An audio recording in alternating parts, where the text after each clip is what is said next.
Hello everyone and welcome to Painless Universal, a conversation with myself and Welsh. Today I'll be talking to Susan Langdon, who's the Executive Director of the Toronto Fashion Incubator. Since 1994, a not-for-profit business center that nurtures new fashion design talent, the incubator has provided studios for cheap rent, access to machines, patents and design equipment. It also mentors source information and business development. It deserves credit for jump-starting the careers of the country's top labels. Susan was a fashion designer fighting in a recession battle to keep her own label alive back in 1994, teaching her the values of how to do and how to run a fashion business, because she learned the difficulties of running a fashion business when her business went down during recession. And she's used that talent she's learned and knowledge she learned to help others during this difficult time and to mentor them when they're launching their label, what to do and how to make it easier and work for them. She partnered with the High Commissioner of Canada in the United Kingdom, the City of Toronto, the Canada-UK Foundation, the Trade Commissioner Service of Global Affairs Canada, and other event supporters to organize a celebration of Canadian designers in London. Meet Susan. I'm so glad to have you join me. Welcome everyone to Painless Universal. We have the gorgeous Susan here with me. Susan, we know you and I met at the in Canada House in the UK. Yes. And I think that's what I saw your work and I was really inspired of, like, I didn't realize Canada had a big thing on fashion, because when you hear fashion, I have to be honest, you think of London Fashion Week, Paris Fashion Week, Milan Fashion Week, and New York Fashion Week. Then it stopped. I know there are others, but when you think of fashion, these are the four cities you really, really think about. But when I went to a Canada Fashion House, I saw what you did. I was really blown away by most of the designers and the work they do. But before we get into that, Susan, thank you so much again for joining me. Can you just tell me a little bit about who is Susan? Because I mean, a lot of people out here in the UK might not know who you are. I've read your whole bio and it's just amazing who you are. But I would just love that if you could just share that story with us. Oh my goodness. Okay, well, I'm a third generation Canadian and I have lived in Toronto, Canada my whole life. I grew up in a very modest home. I have two sisters and I studied fashion design at Ryerson University here in the city. And after I graduated, I got a job as like a junior design assistant, which means like getting coffee and picking up the pins off the floor and shipping the garments out. But I learned so much, because in school you learn the basics, but in the real world, even if you're just doing minor tasks, you learn so much just by observing. Mm-hmm. And eventually I worked my way up through the ranks and secured a financial backer. And I had my own collection under the label Zakura for a number of years. And I loved doing that. It was an after 5 evening wear collection. And that brought me great joy. And again, I kept learning so much. And then unfortunately, there was a huge recession in the 90s, and that kind of did an end to my dream. But the good news is it brought me to the Toronto Fashion Incubator, this wonderful nonprofit organization that helps new and emerging and established designers, fashion designers, launch and grow their business. And so I've been running this organization for a number of years. And, when I was secured this position, I was told, it's not going to be like design. I know with designers you work 24/7, and don't worry, this is like a 9-to-5 job. Well, it's never been a 9-to-5 job. And you know what? I don't want a 9-to-5 job. That's not who I am, because when you work in design, the time is meaningless. It's like, you're motivated by trying to meet your objectives, trying to meet the goals. There's always delivery dates, there's always deadlines. So and because I'm an entrepreneur at heart, I create work for myself. I create these projects like our London Fashion Week event. So that was like a make work project that I came up with, and that has been very successful. And I think, having been a designer, I know all the challenges that designers in Canada face. There's not much money in Canada. To be honest, there's not that much opportunity. So you have to make opportunities.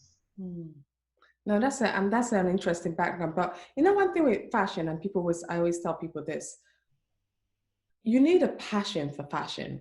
How did you get that passion in you? Is it something that was in your mom's side, or was it from your grandparents? And where did that passion come, that you saw that desire in you to start making outfits?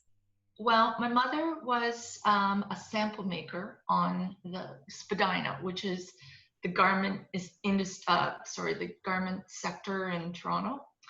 And so a sample maker is the person who sews the prototypes for the designers. Okay. So when you draft a pattern for a garment, there are always a few mistakes.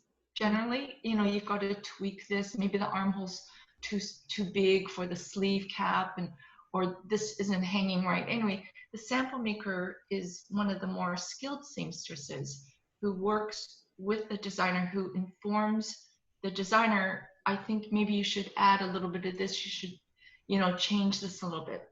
So my mother did that for a number of years, and she sewed all of our clothes, my sisters and I. She made and sewed all of our clothes. And I heard from older cousins that my mother used to make gowns for them, like when they were going to prom. And that fascinated me. So when I got old enough, I kept saying to her, "Oh, can you show me how to sew?" And so I started off draping scarves and fabric around my Barbie dolls, and then when I got old enough, she taught me how to sew. So I'm going to say by grade 5, maybe, I started sewing my own clothing. Wow. So you're like, what, 10 years old, I guess? Wow. So I started, very simple things, and then eventually challenging myself to do more and more complicated garments. And then by the time I reached high school, when in sewing in grade 10, I don't know if it's the same system there as you. Do you? We do year 1, year 2. So grade 10 might be year 10. Yeah. Okay. Yeah. So I had an amazing sewing teacher, Vera Taylor. And she said to me, "Gosh, your sewing skills are beyond your peers. How would you like to learn how to draft patterns?" And I'm like, "Oh my gosh, I would love to do this." So we spent hours after class, and she taught me how to draft patterns from scratch, like a piece of paper, a pencil, and a ruler. And she was instrumental in really feeding my curiosity and my passion. And she said, "What do you want to do when you graduate from high school?" And I said, "I don't know. I mean, I love fashion, but I'm also really good at math and science, and I want to help people." So I was kind of like, I don't know. I want to be a doctor, but on the other hand, I love the creative arts. Yeah. And she said, "Well, you can always try one, and then if you don't like it, go to the other." Yeah. So she really encouraged me to pursue fashion first. And that's what I did. I enrolled at Ryerson, which I felt was the best school in Canada. I didn't apply anyplace else. I just made it my goal. I was going to get in. And that's what happened. With fashion, one thing we don't realize is that fashion is also a business. So we can love it as much as we want, but I think where a lot of designer forget to understand that side is the fashion and business. When you started your own brand, when did you realize that as much as this is not just a thing I enjoy doing anymore, is actually I have to also know the business side? When did you understand that side of concept of things? Well, I think starting off working for other people, as I said, you know, because I worked at a number of different firms, you know, small and big, just to see what it was like. And you learn so much, and you see how much, like, all these people who are cutting and shipping and you know, grading the pattern, everybody costs money. So when I wanted to do my own line, I hired a chartered accountant to work with me to help develop a business plan, because you can't just go to a, you know, someone with wealth and say, hey, you know, I want you to throw millions behind me because I'm a nice person. No, that doesn't, you know, they want to see the business aspect. So sitting down with the chartered accountant and going through the business plan, I again learned so much. Like, wow, that's, you know, we need a significant investment if we're going to launch this baby. So that was really the I think the eye-opening moment for me, when I realized what was at stake for the other person as well as for myself, and what it was going to take to keep this going. Yeah. You know, with the Toronto Fashion Incubator, I think that's such a lovely platform you have, the not-profit, and you're organizing and running that organization. You've been running that for quite some time. What fascinates me is that you're the organization, you mentor, you provide spaces for people to utilize the space, pay cheaper rents. You do all sorts. How did this whole idea and this growing idea come about? And then also, you also try going towards the direction of almost being independent financial from your original funders. How did you do this? Not only are you bringing insightful, meaningful, creative people into the world of fashion, and you've brought some already, but you're also trying to make the place an independent financial, so you can fund its own self. How did you do it?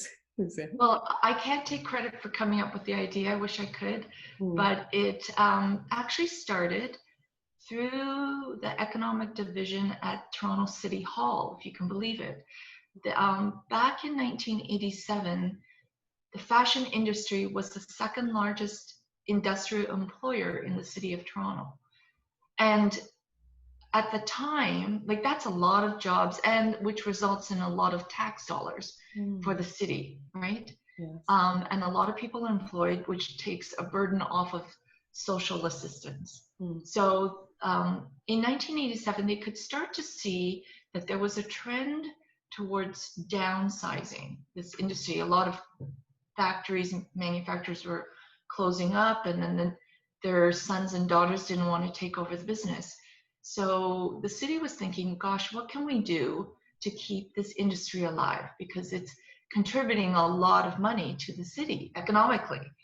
And so they created this council at City Hall called the Fashion Industry Liaison Committee, and brought in key people from the industry, from different sectors like retail, production, design, education.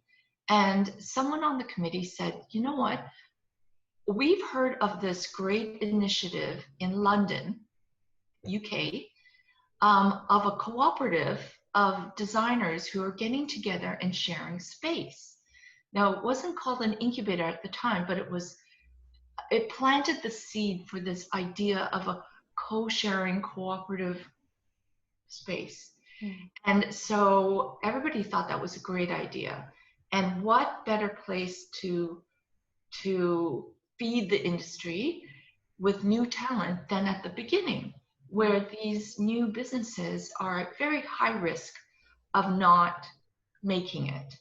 So that's where the concept of the incubator came about, where you know, this committee put together a business plan and pitched it to not only the city, but also the province of Ontario and the federal government of Canada to put some seed money into this idea to try to help keep the industry alive and to help young people start and grow a fashion business.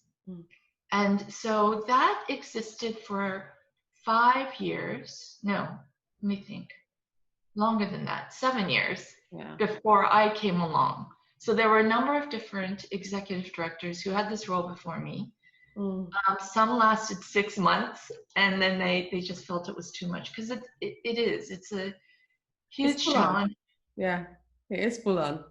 It's full on, and to run a nonprofit and have all these hundreds of people relying on you to deliver services and to help them, it's tremendous emotional pressure, and not everybody can handle that. I myself am motivated by challenges. I love a good challenge. So what are some of the success story from it? Pardon me? What are some of the success story from this fashion incubator? What are the designers, or what can you tell us? What can you share with us? Well, there's so many. I mean, the organization's been around for over 30 years, but many Canadian brands have come through the incubator, which are very well-known brands in Canada. Maybe, some people in the UK might recognize them because they've gone on to dress people like the Duchess of Sussex and the Duchess of Cambridge. So, for example, Smythe, there's a brand called Smythe. They do jackets and outerwear, Centeller coats, Line knitwear. They've all been enjoyed. Those brands have been enjoyed by the royals, which is great. Brands like David Dixon, who started with us back in 1995 and has continued on to show with us at London Fashion Week. Yes. For a number of years, we ran a boot camp, a summer boot camp for racialized and marginalized youth in a very, I'm going to say, financially challenged area of Toronto called Regent Park. And we ran a free boot camp for 3 summers with help of the province of Ontario. And that boot camp was a very intense program where we helped young people launch and grow an accessory business. And they started with nothing, just maybe an idea of what they wanted to do. And we paired them with mentor makers who helped them develop their actual product collection, like a mini sample line. And then we brought them to a trade show in Toronto to introduce them to retail buyers and press. And that's how they started their business. And do you know that several of them have now come to London and been part of our London Fashion Week event? So they're continuing on, and that's a great success story. I mean, that's truly amazing that you've really continued the work and still find your passion. It probably came from your passion for fashion, I think, as well. I mean, because you have this thing, you understand design, you want to see designer come out and be successful in whatever they're doing. So I think this is why you stayed on this long and doing what you're doing. A key question for me is, if you look around today, there's lots of designers out there, and the designers are not so worried about, but we have all the big stores taking over. And someone who's just come out from one of your fashion incubator or some designer, how do you find your niche? With so much out there, we have the H&M, we have the Zara, we have, I'm sure Canada has some of their fast-paced brands which are making incredible clothes. How does a designer stand out in a world that's so competitive now and almost monopolized by the big guys? Well, you know what? Pre-COVID, pre-pandemic, there had been a trend with consumers wanting to buy very inexpensive fast fashion, wear it once, discard, or high-end luxury brands, Louis Vuitton, Burberry, Dior, and everybody else kind of fell into the middle.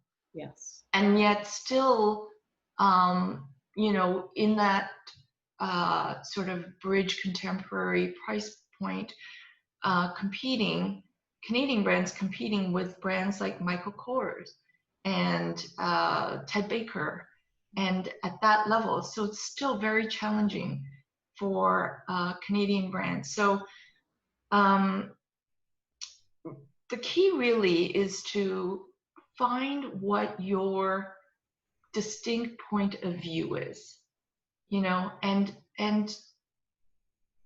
be true to that, because there's no point copying something that's already in the market that someone's doing for either really cheap or doing the same product but with a higher brand recognition. You need to come up with something that's very different, that's not out there. So it's a black jacket. Make it different. Do something special that calls to your inner design point of view. So, for example, we have a designer at TFI right now. His name is Sid Nigam, and he imparts a very scientific and mathematical approach to his collection. And a lot of pieces are asymmetrical and very different. Like he has a very strong signature, and I think that's what you need. It may not be for everyone. It isn't. But that's how you start to make a name for yourself. Mm-hmm. And then eventually, companies like Net-a-Porter or Moda Operandi, they're going to pick up that line. And then you get introduced to a global audience. Oh, I see. No, I think it's all about finding your niche. You're really right. You just have to find, because it's absolutely difficult. And that's what stood out for me, is that some of the brands that came to the Canada House for the fashion show, Fashion Week, I would go for them because I haven't seen that before.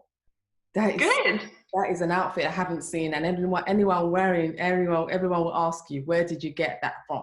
Not the typical fashion that is you could find everywhere and anybody could get it. But this, you go into a room and you go for an event, you're really comfortable that you're going in there, and not many people know about knows your can easily have access to it. And not just that, it's just so the quality and the price range is just really reasonable, that it serves this purpose. So I think that is very true what you just said. It's all about finding that niche. But how did that transpire from what you're doing in Canada now come to my city, London? How did you come here? What happened? Why did you think London was a place you needed to bring the Canadian designers over to showcase their brands? Why London? Well, a few years ago, there was already some unrest between Canada, the US, and Mexico with regards to the North American Free Trade Agreement, NAFTA. And there were already rumblings that with the new US administration under Trump, that treaty agreement that was going to be revised, and probably not in the favor of Canadians. So I, again, going back to my design background and having exported before, I kept thinking, okay, so if we, like right now, the US is a huge trading partner with Canada. We're right next door. We have similar cultures, we speak the same language, everything. So it's natural that we would trade with them first. But if that door is going to close, and at this time we didn't know if that door was going to close or close all the way or part way, I started thinking, okay, who is the next logical trading partner? Well, we're part of the Commonwealth. And again, our cultures are very similar.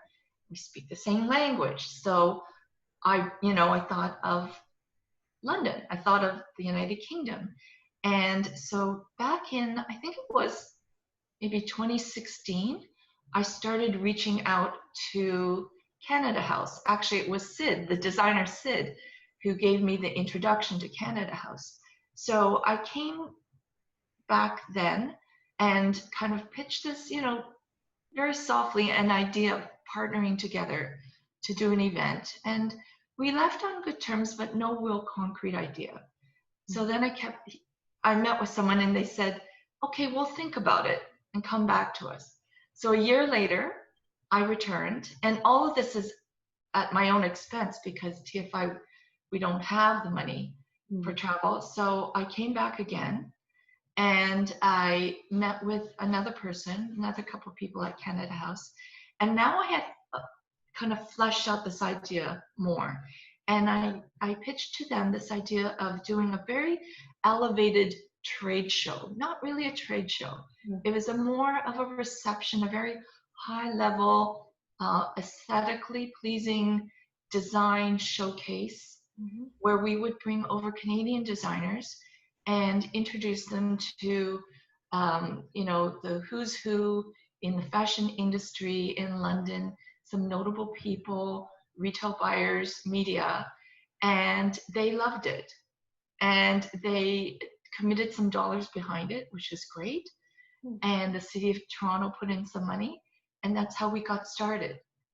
And we've been we've been showcasing for 5 consecutive seasons now. Wow, that is really good because I mean it's nice to have Canada showcase in London. I mean it's good to open up that market because London is also very diverse in fashion area as well, and it's also a fashion city. So it makes total sense. I was very excited to go for one of your events. Actually, I've been to 2 of them, and it was just very diverse and seeing the different fast pace of fashion. How Canada is not very a scale of colors. So some of the designs are very bold and they utilize it of colors that was nice. So I'm glad you're doing that. I really hope you keep that up for the future because it really tells a positive story. Your advice, because you've been mentoring in your Toronto incubator, you've been mentoring lots of people coming out in the fashion world. What advice would you give to any emerging fashion designer coming out of school now that wants to be a global fashion designer one day, but is not quite sure of what path they should take? What would you tell someone along that to do? I would tell someone to start with a dream. Everything starts with a dream. You have to have dreams because those are the things that are going to keep pushing you forward. And it's like a goal, like you have to have these.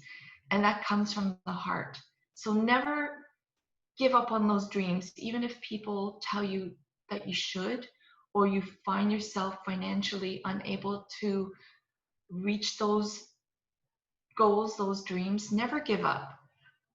So that would be the first piece of advice. The second one would be that in order to reach that dream, you have to understand that fashion is a business, and talent alone is not going to get you there.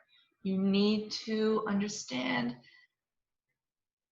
the fashion math. You need to know how to price your garments and all the 4 P's of marketing, price, promotion, placement, product, and understand how you're going to take this creative idea and put that with your dream and get that into the market, and how to become a viable business.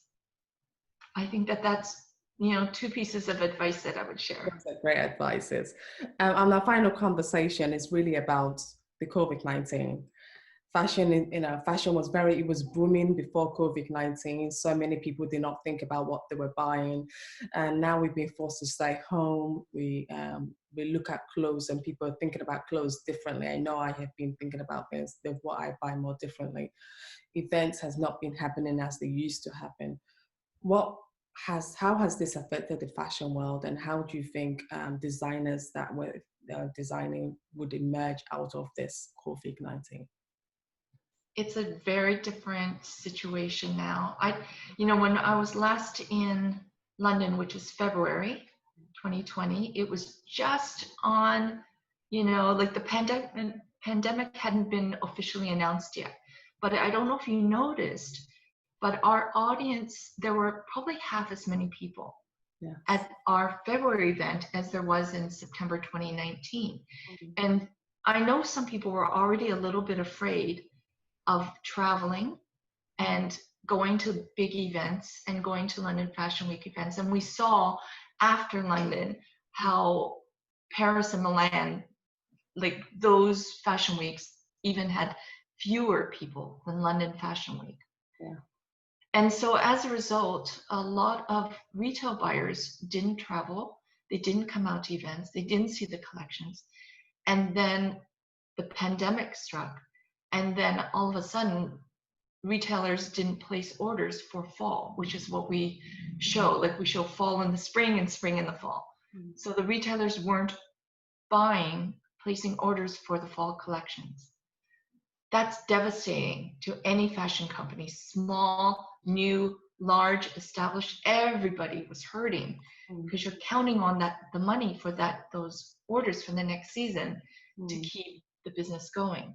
But everything shut down. Like, we in Canada, I think we went into lockdown, I'm going to say maybe the third week of March. Okay. You had to stay home. Like that was the law. Had to stay home. Couldn't do anything. And everybody was panicking. Nobody, I think everybody was glued to the news trying to find out what was happening. Of course, nobody needed something new to wear, no jewelry, not even makeup, for God's sake. Exactly. Even makeup and all of that went out the door. It was all about the basic and necessity, food and house cleaning product. That was it. Yes, absolutely. And then, it was the Business of Fashion who partnered with McKinsey, and they did a study on the impact of the pandemic on the fashion industry. And they came up with this report, I believe it was in April, late April, which you can still find online. And I believe they said that something shocking, like 75% of fashion businesses will not survive the pandemic without some type of government intervention. It's made that huge, Massive statement. And I applaud organizations like the British Fashion Council that's giving out grants to designers to help them survive. I think that's amazing. And then you see governments giving grants to companies to create PPE, protective personal equipment. So that's happening in Canada, that's happening in the United States, again, to keep those factory people employed, keep some money coming in. But it's tough. It's really tough. I'm not sure how many of our designers will succeed. I know that we ourselves are hurting. We've been trying for years to be self-sustainable, and we're making great, strong headroads. I don't know. What's the term? We're making good progress. Yeah. But now with the pandemic, it's severely impacted our own revenue. So I don't know what's happening. We're kind of doing a reevaluation right now. I mean, yeah, I think this is what fashion has a new name now, and we just almost like people just have to reinvent what will fit today's world. Probably if you were more elaborate for events, you probably have to, I don't know, you just have to tailor it a little bit that people could still wear at home. And just the world is just slightly changing. But if everything goes well, it might come back to normal and people could start going out again.